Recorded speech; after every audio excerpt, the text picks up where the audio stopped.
The island of the dead. What do inmates eat in Russia's Alcatraz?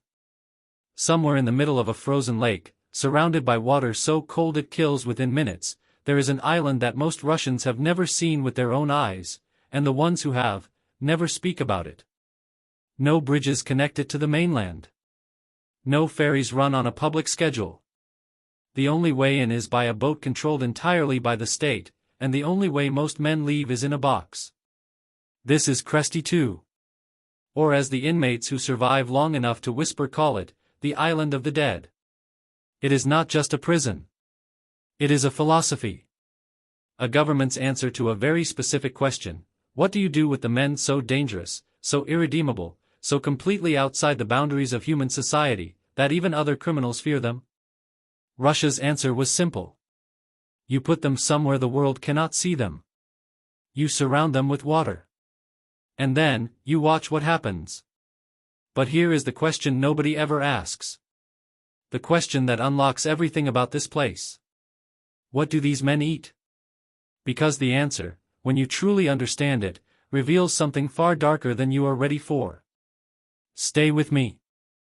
In the United States, when people think of maximum security, they think of Alcatraz, the rock, surrounded by San Francisco Bay, decommissioned in 1963, now a tourist attraction where families take photographs and buy refrigerator magnets.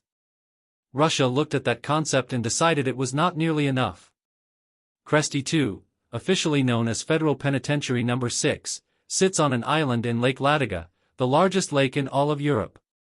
The water surrounding it drops to temperatures that induce fatal hypothermia in under 7 minutes during winter months. There are no tourist photographs.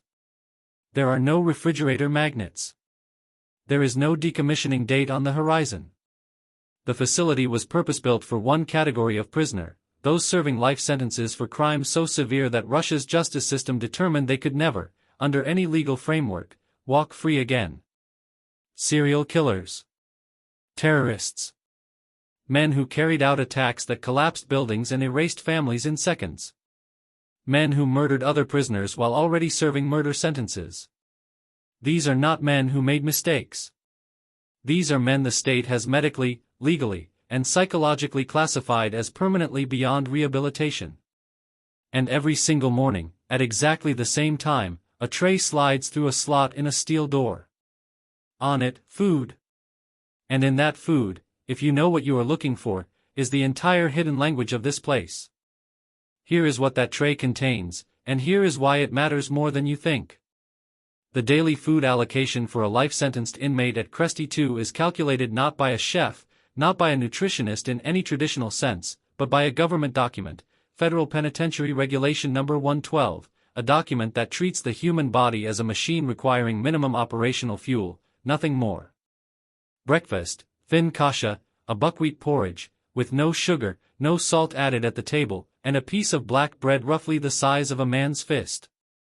A cup of weak tea, always unsweetened. Lunch, a watery soup, called balanda by inmates, a word that in Russian prison culture has become synonymous with punishment itself.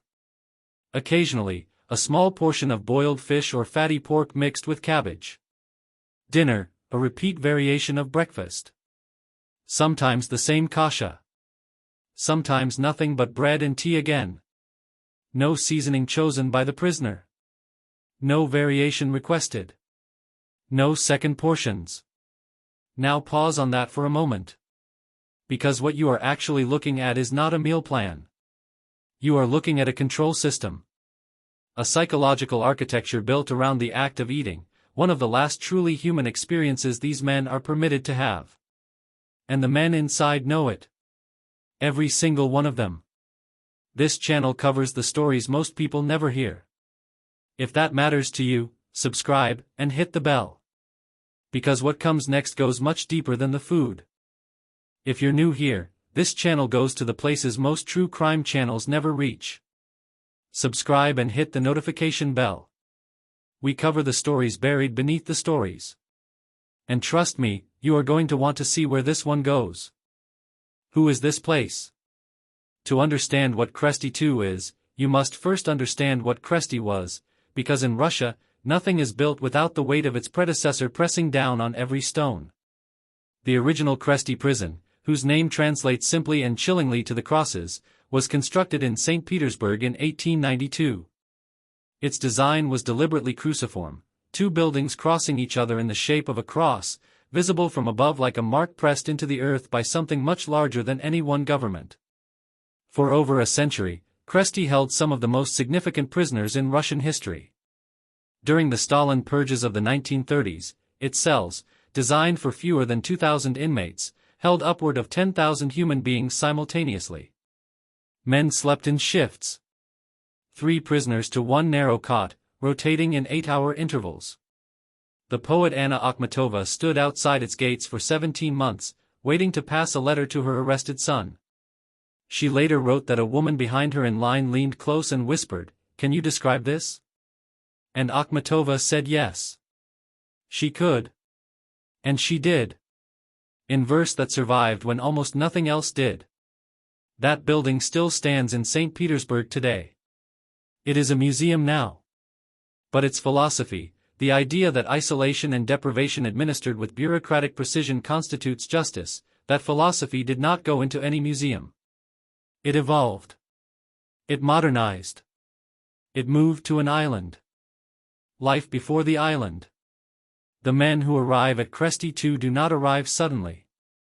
They arrive at the end of a very long road, a road that passed through courtrooms, through transfer prisons, through years of legal processes that the Russian state takes with exhausting, almost theatrical seriousness, precisely because the outcome is predetermined from the moment the verdict is read. Life imprisonment in Russia, pожизненное лишение свободы, is not handed out casually.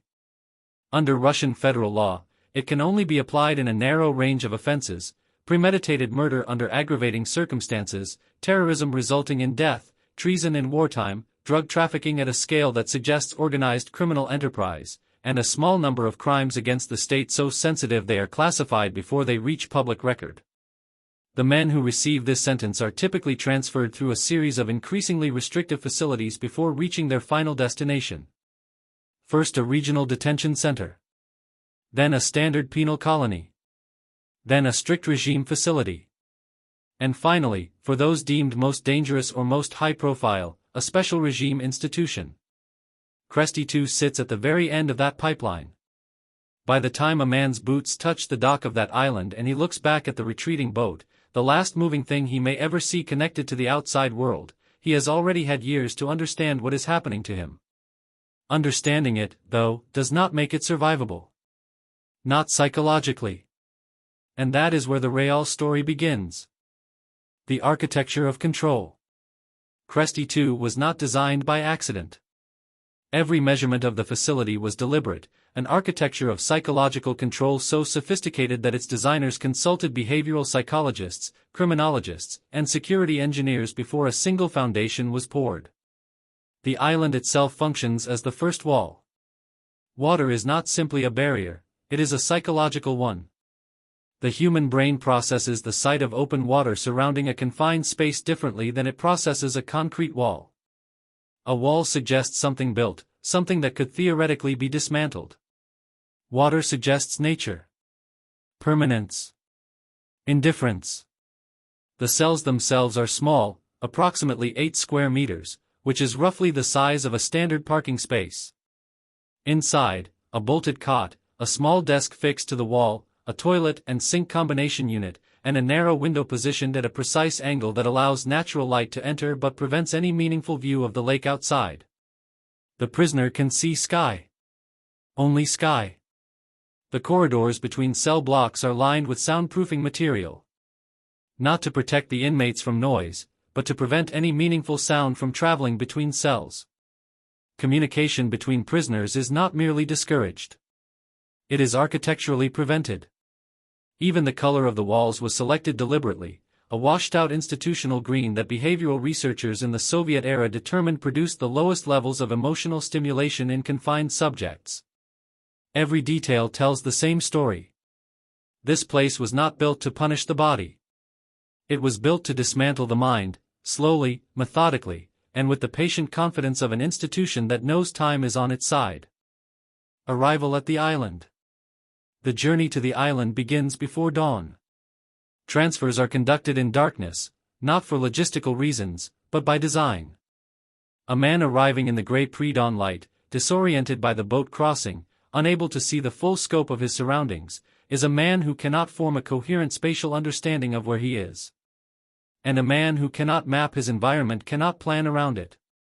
The boat crossing takes approximately 40 minutes, depending on seasonal ice conditions. In winter, when Lake Ladoga partially freezes, transfers are sometimes conducted via reinforced convoy vehicles that navigate ice roads, routes that exist for a few months each year and then vanish as if the lake is erasing the evidence of what passed over it. Upon arrival, each prisoner is processed through a series of intake protocols that take, on average, 6 hours. Strip search. Medical evaluation, not for the inmate's benefit, but to document his baseline condition for institutional records. Psychological assessment conducted by a staff psychologist who asks questions in a tone so neutral it feels inhuman. Property inventory, though by this stage of the pipeline, most men have almost nothing left that qualifies as personal property. Then the walk down the corridor. Former guards who have spoken, anonymously, and carefully, describe the sound a man makes at that moment. Not screaming. Not crying. Silence. A very specific kind of silence. The silence of a person who has just understood, at a cellular level, that this is the last walk that will ever matter. The first day. The cell door closes and the sound it makes is not what you would expect. It does not slam. It does not crash. It settles, with a soft, hydraulic precision that almost sounds considerate. And that is the most terrifying thing about it. The engineering of that door communicates something the institution will never say aloud: we are not in a hurry. The first thing most men describe, in the rare testimonies that have escaped these walls through lawyers, through family visits, through letters vetted by 3 layers of censorship, is the smell. Disinfectant, primarily. The kind that is not quite strong enough to erase what it was applied to cover. And underneath it, something older. Stone. Cold water. Decades. The second thing they describe is the light. The cell is never fully dark. A small lamp fixture recessed behind reinforced glass in the upper corner of the ceiling maintains a permanent low glow, 24 hours a day, 7 days a week, for the entire duration of the sentence. Darkness, the institution has determined, is a condition that gives the inmate's mind too much freedom. The inmate's first meal arrives approximately 90 minutes after the cell door closes. The tray slides through a slot at floor level, a slot too narrow to fit a hand through, with a secondary lock that clicks into place the moment the tray has passed. On it, kasha. Bread. Tea. And the man, whoever he was before he arrived on this island, sits on a bolted cot, in a room the size of a parking space, under permanent artificial light, and he eats. Because whatever else he has lost, his body has not yet received the message. The prison world within. Outsiders often imagine a supermax facility as a place where nothing happens. Where time is simply a void that men fall into and never climb out of. The reality is more complicated, and in its complication, more disturbing. Even within the near-total isolation of Kresty Two special regime blocks, a social world exists.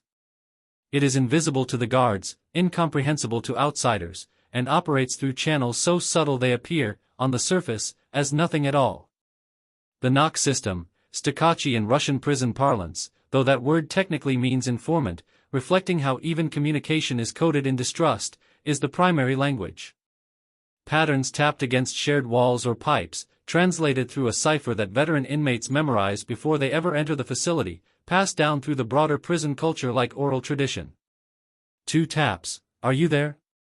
5 taps in sequence, guard is coming. A specific rhythm known only to those who have served more than a decade: I need to tell you something important. The guards know this system exists. They have always known. And they permit it, within limits, because complete communication deprivation produces psychological deterioration at a rate that creates management problems far more complex than allowing men to tap on pipes. That calculation, the precise calibration of how much human connection to permit before it becomes dangerous, and how much to remove before a man stops being a manageable prisoner and becomes something else entirely, is the invisible science that runs this institution. Nobody on staff has ever been officially quoted discussing it. But the walls have heard it discussed in 100 whispered staff briefings since the facility opened. The daily schedule. The schedule never changes. That is the point. 5:30 a.m., wake signal. Not an alarm in any traditional sense, a series of light changes in the ceiling fixture that shift from their overnight dim setting to full fluorescent activation. The message is conveyed without sound, without human interaction. The light simply becomes too bright to sleep through. 5:45 a.m., the breakfast tray arrives through the slot. 6:15 a.m., tray retrieval. The slot opens, the tray is expected to be returned. It always is. Men quickly learn that the only negotiating tool they possess is compliance, and that compliance, exercised consistently, can yield micro-adjustments in how guards interact with them. An extra second before the slot closes. A slight nod instead of nothing. These are not small things inside a cell this size. 8 a.m., cell inspection. A guard opens a small observation panel, not the main door, and conducts a visual sweep. The prisoner must be visible, awake, and seated. Always seated. 10 a.m., exercise. 1 hour, in an individual outdoor enclosure approximately 12 square meters in size. High concrete walls, open sky above, no other prisoners visible. Alone. Always alone. 12:30 p.m., lunch. Balanda soup. Bread. Sometimes fish. The afternoon is unstructured, which sounds like freedom and is its precise opposite. Unstructured time in a cell this size, with this level of stimulation deprivation, is when the mind begins its most dangerous work. 5 p.m., dinner tray. 9 p.m., lights to overnight setting. The glow remains. It always remains. Then, morning again. Identical. Forever. If you're new here, this channel goes to the places most true crime channels never reach. Subscribe and hit the notification bell. We cover the stories buried beneath the stories. And trust me, you are going to want to see where this one goes. The men who live here. It is tempting, and perhaps natural, to think of the men inside Kresty Two's cells as abstractions. As categories. As legal verdicts wearing human faces. But abstraction is a luxury the institution cannot quite achieve, no matter how precisely it was engineered. The inmate in one cell is a former military officer convicted of a massacre in a civilian area during a conflict that Russian federal court spent 4 years carefully not calling a war. He wakes at 5:30 and does push-ups in perfect military cadence, 100, no more, no less, every single morning. Guards have documented this routine for 11 years. It has not varied once. In another cell, a man convicted of 6 murders across 3 Russian cities in the 1990s, the kind of crimes that made their way into Interpol files and European criminology textbooks, has spent the last 8 years attempting to write a novel on paper permitted under the facility's literacy program. He has submitted 7 requests for an additional ink pen. 3 have been approved.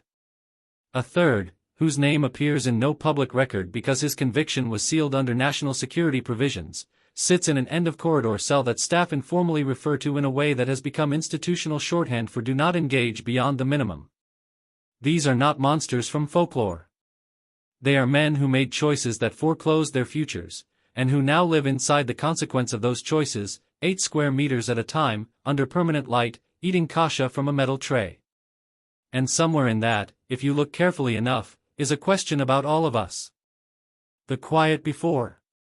The most dangerous time in any prison, and the staff at every facility that has ever operated a supermax regime will confirm this, is not the moments of obvious conflict. It is not the confrontations, the violations, the incidents that generate paperwork. It is the quiet. After the dinner trays are retrieved, after the last scheduled guard movement of the evening has completed its rounds, after the corridor lights shift into their nighttime configuration, there exists, at Kresty Two, approximately 40 minutes that staff internally refer to as the gap. It is the window between the last procedural interaction of the day and the first monitoring sweep of the overnight shift. 40 minutes in which the cells are silent, the corridors are mostly empty, and the men inside are, in the most technical sense, alone with themselves. Prison psychiatrists who have consulted for Russian federal penitentiary systems without ever being permitted inside this specific facility describe the gap as the period of highest psychological risk. The brain, deprived of stimulation, deprived of meaningful interaction, deprived of the basic human experience of unpredictability, does not simply rest during these 40 minutes. It generates its own content. Former inmates of strict regime facilities, none of whom served at Kresty Two but several of whom served at comparable institutions, describe the gap as the time when memories arrive without permission. When the mind replays, in granular detail, everything that preceded the cell. Every choice. Every moment. Every face. The institution provides no mechanism for processing this. That, too, is a choice. Something the guards know. Working at Kresty Two is not a position that appears on recruitment websites. Staff are sourced through Russia's Federal Penitentiary Service, FSN, which operates one of the largest correctional networks on the planet, managing over 400,000 incarcerated individuals across dozens of facility types. Positions at special regime facilities require an additional clearance level, an additional psychological screening, and, this is the part that never appears in any official documentation, an informal understanding of what the job actually requires. The guards who work life sentence blocks are trained in a principle that has no elegant official name but is understood by every person who has ever managed a supermax environment anywhere in the world: minimum necessary humanization. It means this: you do not treat the prisoner as a number, because a fully dehumanized prisoner is unpredictable in ways that create security problems. But you do not treat him as a person, because a fully humanized relationship creates vulnerabilities the institution cannot afford. You find the precise midpoint. You learn his schedule. You learn the small things, whether he prefers his tray positioned a certain way, whether he eats the bread first or last, whether he has stopped eating at all. Because a prisoner who stops eating is one of the first warning signs of a psychological deterioration that will require medical intervention, incident reports, and the kind of attention that staff prefer to redirect.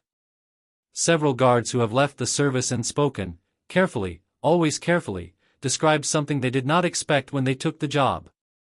After long enough, you stop being able to explain to people at dinner parties what you do for a living.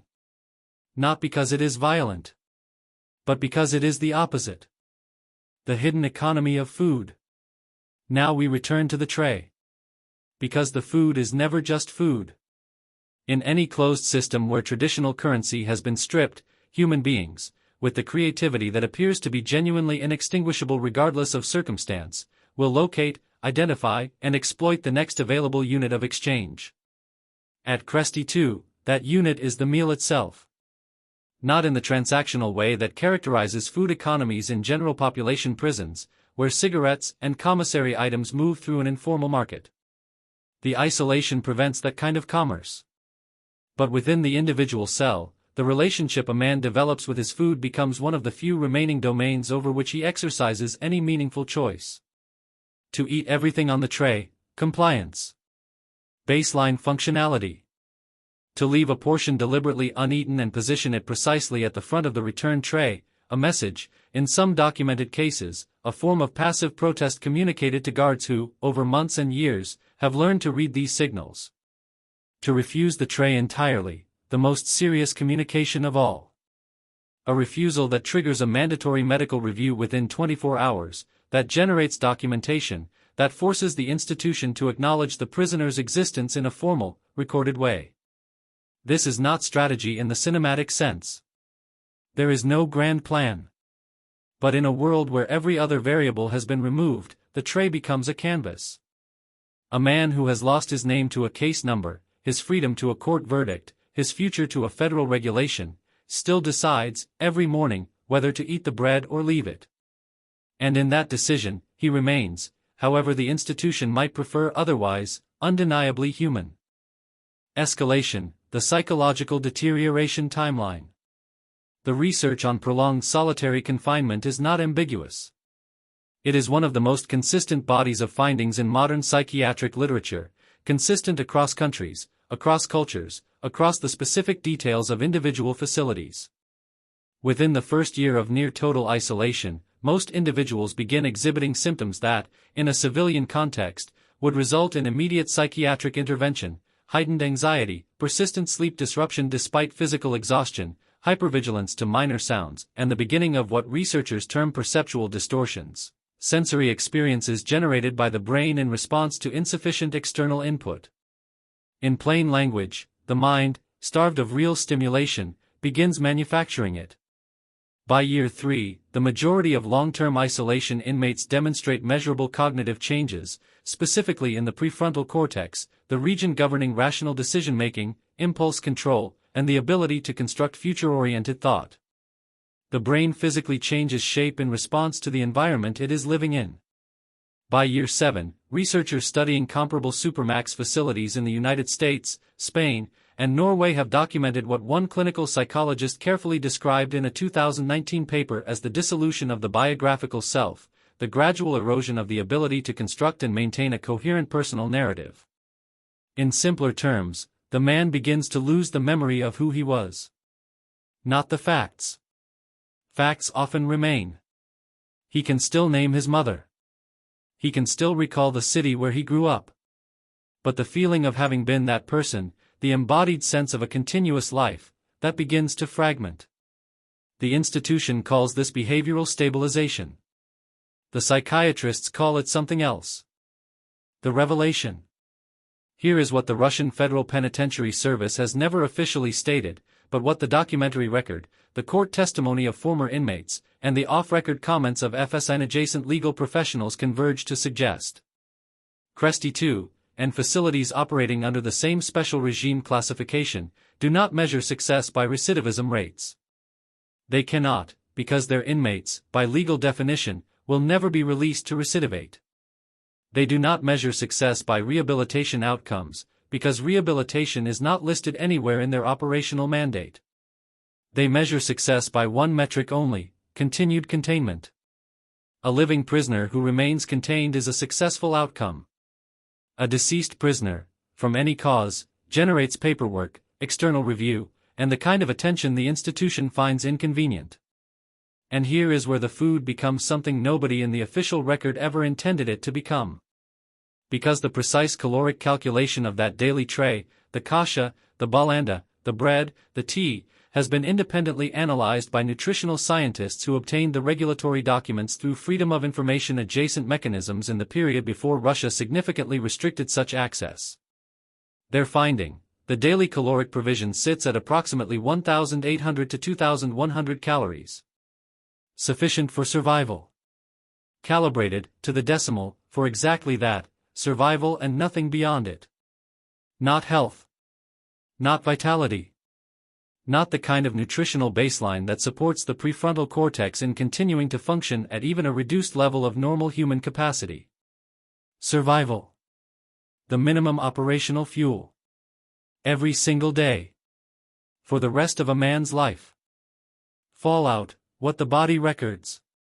The bodies of men who die at Kresty Two, from age, from illness, from the slow compound failure of systems subjected to decades of minimal nutrition and maximal psychological stress, tell a story that the facility's official documentation does not.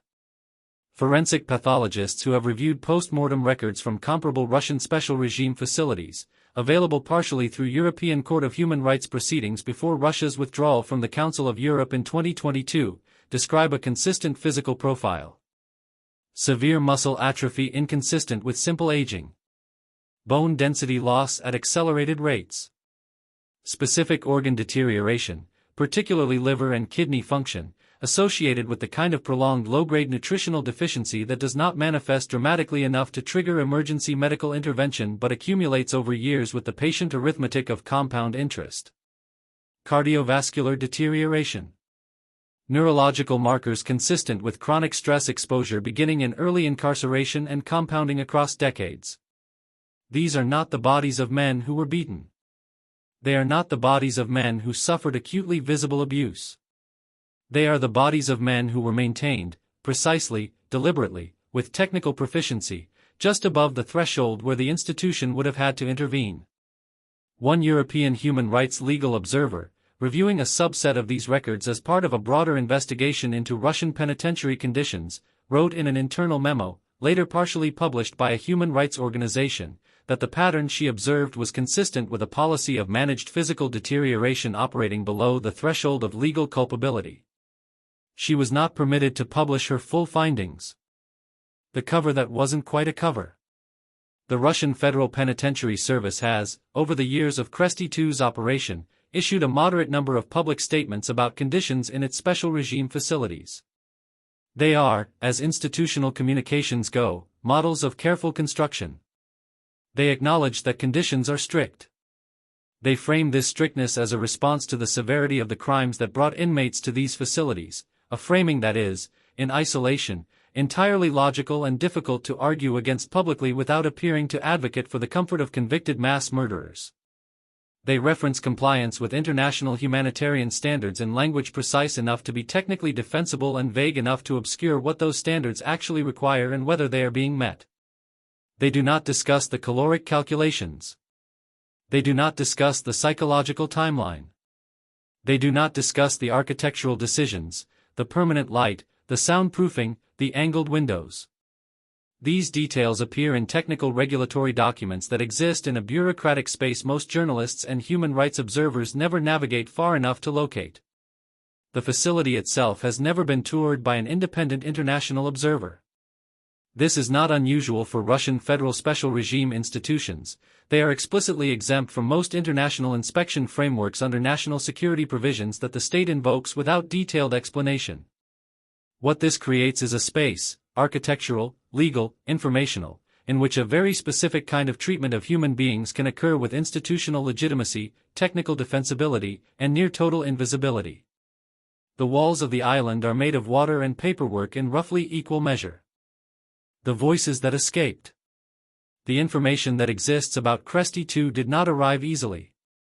It arrived in fragments, through channels that required years of careful navigation by people taking risks they understood with full clarity.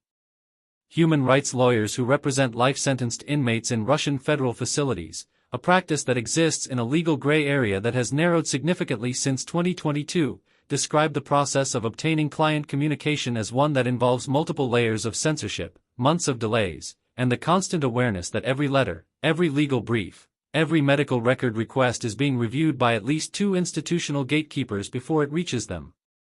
What gets through, therefore, is not representative. It is filtered, through institutional discretion, through inmate self-censorship born of the knowledge that complaints can generate retaliation subtler than anything that would appear on a disciplinary record, and through the simple practical reality that a man who has spent 8 years in a cell the size of a parking space may no longer have the language to describe his experience in ways the outside world can fully process. But some things get through.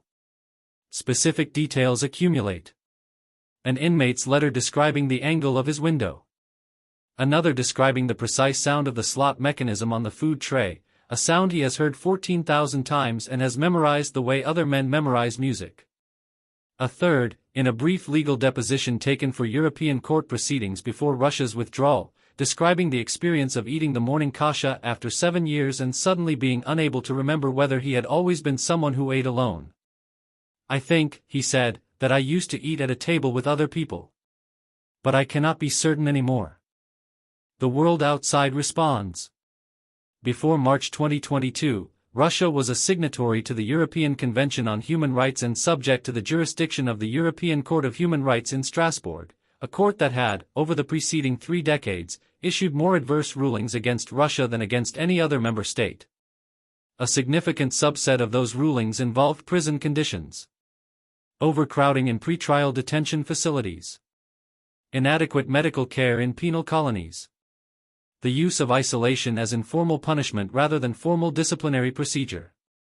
Several cases directly related to life-sentenced inmates touched on conditions that, when read carefully, described a treatment regime consistent with what is documented at Kresty Two type facilities. The Russian state's response to these rulings followed a pattern that the court's own observers began to recognize and document: acknowledge the ruling formally, commit to compliance in language sufficiently vague to constitute a diplomatic gesture rather than a substantive change, and continue existing practice with minor surface adjustments visible enough to photograph and submit as evidence of reform.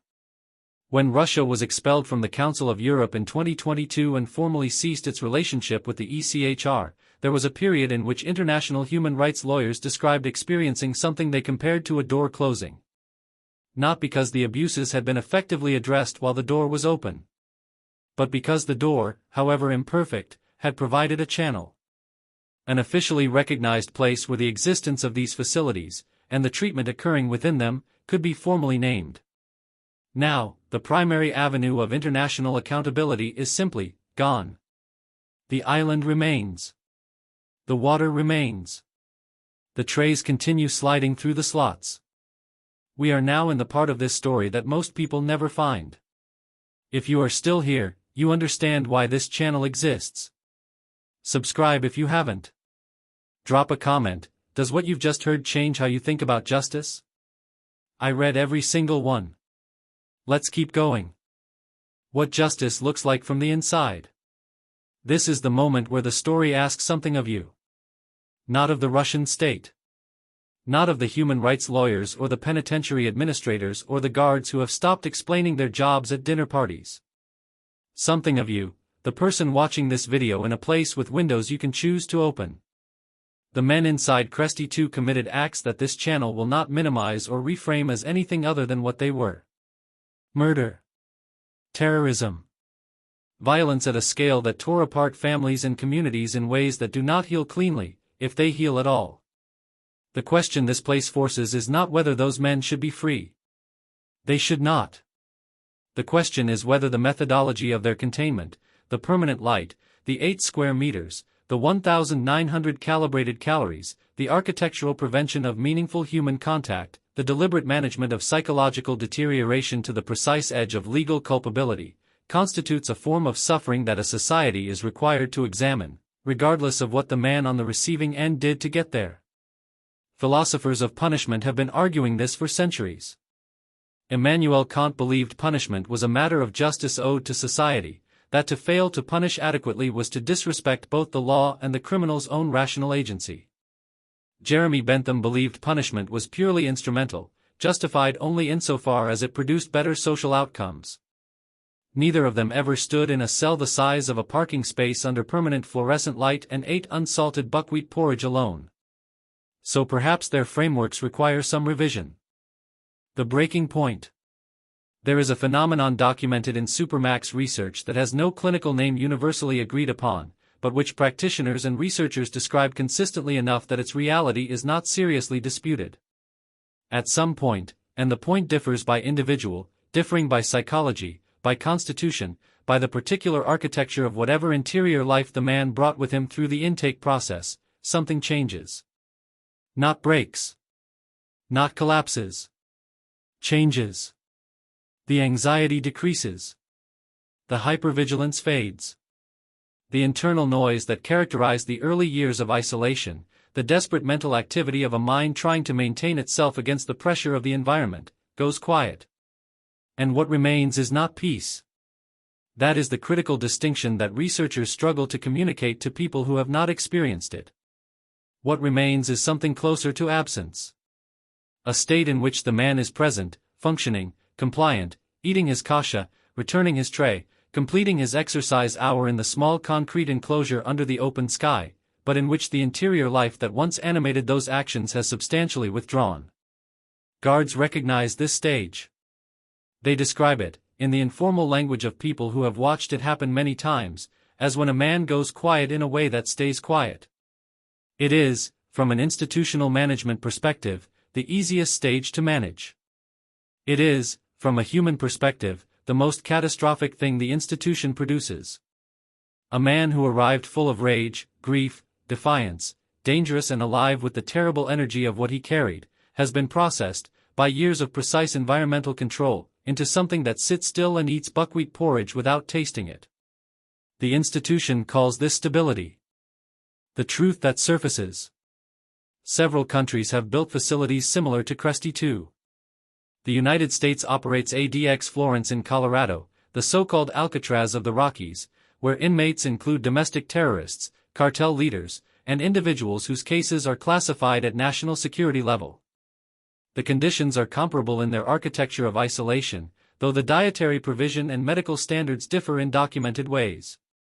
Norway's Halden prison is the opposite philosophical pole, a facility designed around rehabilitation, where cells include private bathrooms, kitchenettes, and deliberate aesthetic quality, where the stated goal is to return inmates to society as functional human beings. Its recidivism rate is approximately 20%. America's is approximately 68%. Russia looks at both of these examples and has, at the institutional level, made its position clear. Halden is for a society that believes people change. ADX is closer, but still operates within a legal framework that permits external oversight. Kresty Two is for a society that has decided certain questions do not require external input. The truth that surfaces, when you follow the food tray all the way to its logical conclusion, is this. A nation's prison system is not a reflection of its criminals. It is a reflection of itself. Of what it believes human beings are made of, and what it believes they deserve, not the worst of them. All of them. Because the standards applied to the worst are the standards the society has chosen to live with. Russia chose water. An island. Permanent light. Buckwheat porridge. Silence measured in decades. And that choice tells you something, about Russia, yes, but also about the conversation that every society is either having or refusing to have. The confrontation with comfort. You are watching this from somewhere with a door you chose to close. Or open. You are watching from a space where, at some point today, you will eat a meal you selected, from options, with seasoning you prefer, at a temperature you control, in the company of people you chose or with the privacy you chose, from a plate that did not arrive through a slot in a steel door. These are not things that deserve guilt. They are simply facts about the conditions under which most people reading or watching this exist. But here is the thing about a facility like Kresty Two that is genuinely difficult to sit with. It operates in your name. Not if you are Russian. Not specifically. But in the name of the principle, which most democratic societies, most legal frameworks, most conversations about justice that occur in polite and considered spaces, accept as reasonable, that there are people too dangerous to be free, and that the mechanism of their permanent removal from society is not merely acceptable but necessary. Kresty Two is what that principle looks like when it is taken seriously, implemented without external oversight, sustained across decades, and calibrated to the minimum threshold of legal defensibility. It is the thing underneath the principle. The operational reality of the philosophical position. And the question it leaves, sitting in the room with you, after this video ends, after you close the tab and go about your day, is whether you knew that. Whether you had thought about it. And whether thinking about it now changes anything about how you feel about the principle. Or whether it is simply easier to put the island back in the fog. Life inside, still moving. And yet, despite everything this facility was engineered to prevent, despite the soundproofing and the permanent light and the angled windows and the calibrated calories and the 40 minutes of silence and the absence of names on cell doors replaced by case numbers, something persists. The man doing 100 push-ups every morning for 11 years. The man on his 7th ink pen request, writing a novel no one may ever read. The inmate who, in a legal deposition, described the precise angle of light that enters his window each morning between 9:47 and 10:15 a.m., a window designed to prevent meaningful views, and noted that on days when clouds moved quickly, the quality of light changed in ways he had learned, across years, to anticipate. It is something to look forward to, he said. I know that sounds absurd. But it is something. This is not a redemption story. These men committed acts that most people, including this narrator, find genuinely incomprehensible. The push-ups and the novel and the moving clouds do not alter what brought anyone to this island or what they left behind when they arrived. But they are evidence of something that Kresty Two, for all its engineering precision, has not been able to fully extinguish. The specific human capacity to locate, in whatever environment exists, the smallest available point of meaning, and to orient toward it. Not because it saves anything. Not because it leads anywhere. But because the alternative is to stop entirely. And something in us, even in the worst of us, resists stopping. What the world has said. The international record on Kresty Two specifically is thin, by design, and by the practical reality that thin records are easy to produce when you control access to an island surrounded by a lake that freezes in winter. What exists comes from a small number of sources. European Court of Human Rights rulings and committee reports produced before 2022 reference conditions in Russian special regime facilities in language that stops just short of the specific facility's name but describes parameters that match its documented profile with sufficient precision that legal observers treat the connection as established. Amnesty International, in reports produced between 2015 and 2021, documented life-sentenced prisoner conditions in Russia with increasing concern, citing the permanent isolation, the restriction of family visits to 1 or 2 per year conducted through soundproof glass with telephone communication, the limitation on correspondence, and the absence of meaningful rehabilitative programming as collectively constituting treatment incompatible with human dignity under the standards the organization applies. Russia's response, consistently, was to note that its penitentiary system operated within the framework of Russian federal law, which is factually accurate, and which tells you something about the relationship between legality and ethics that no single document can fully articulate. The United Nations Special Rapporteur on Torture has referenced Russian solitary confinement practices in broader reports on global torture and cruel treatment.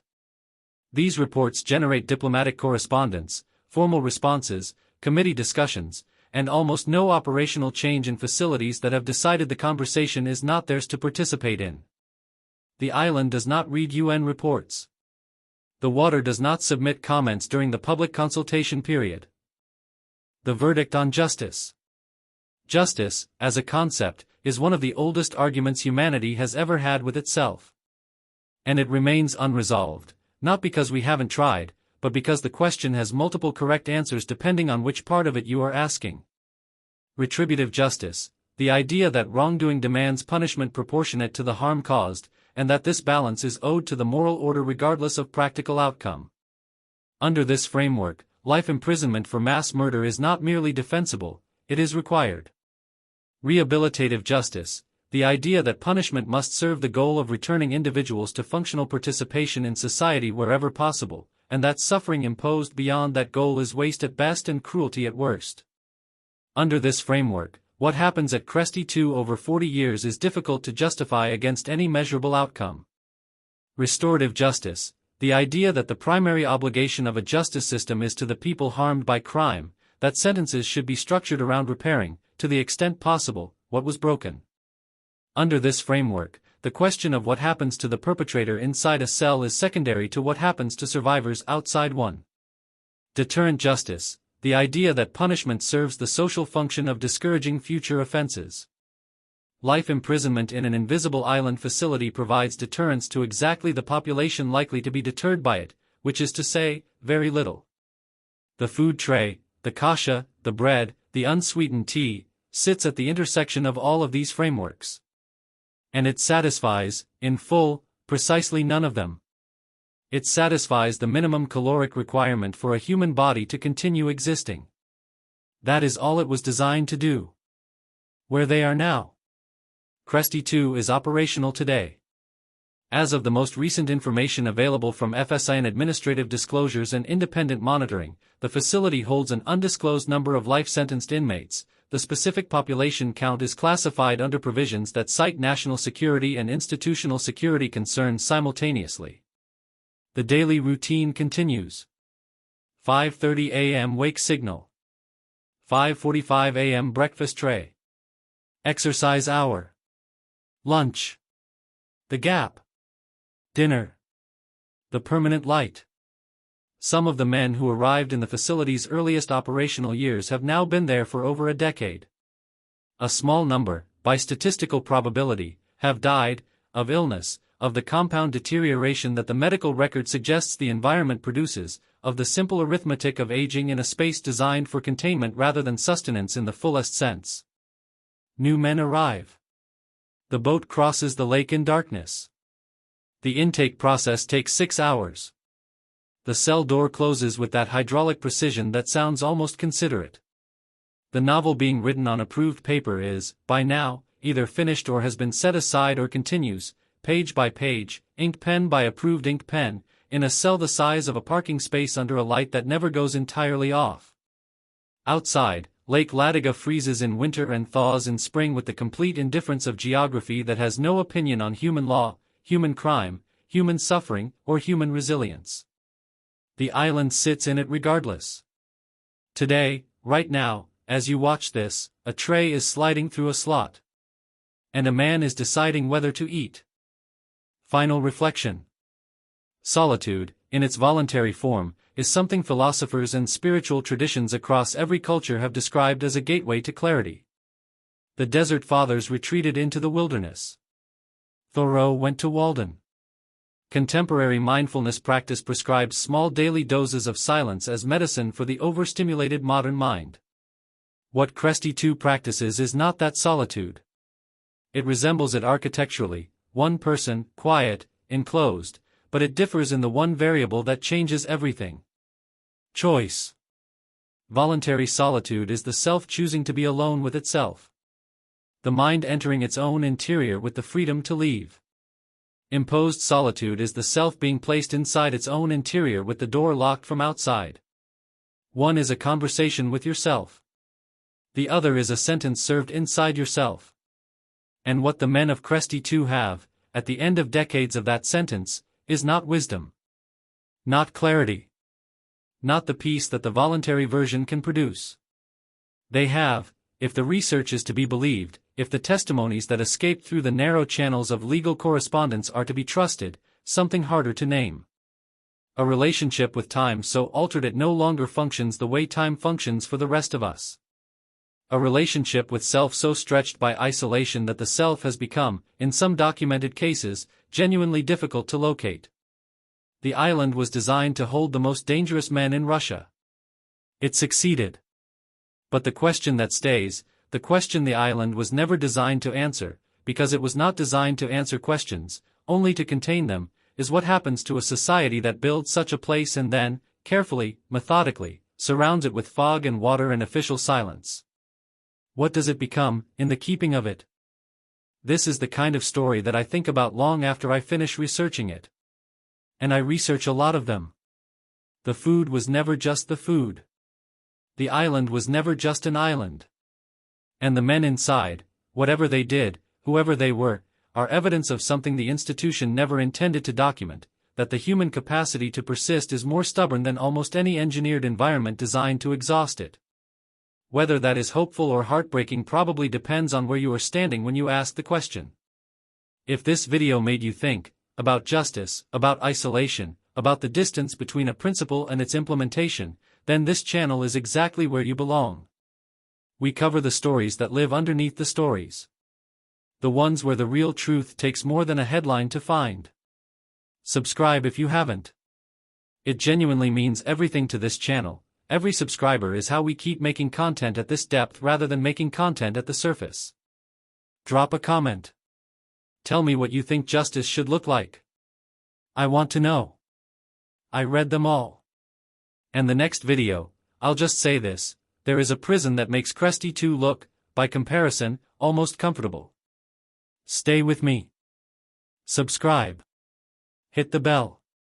Leave your thoughts below, this conversation matters. And watch the next video. Because we are not done yet. Not even close.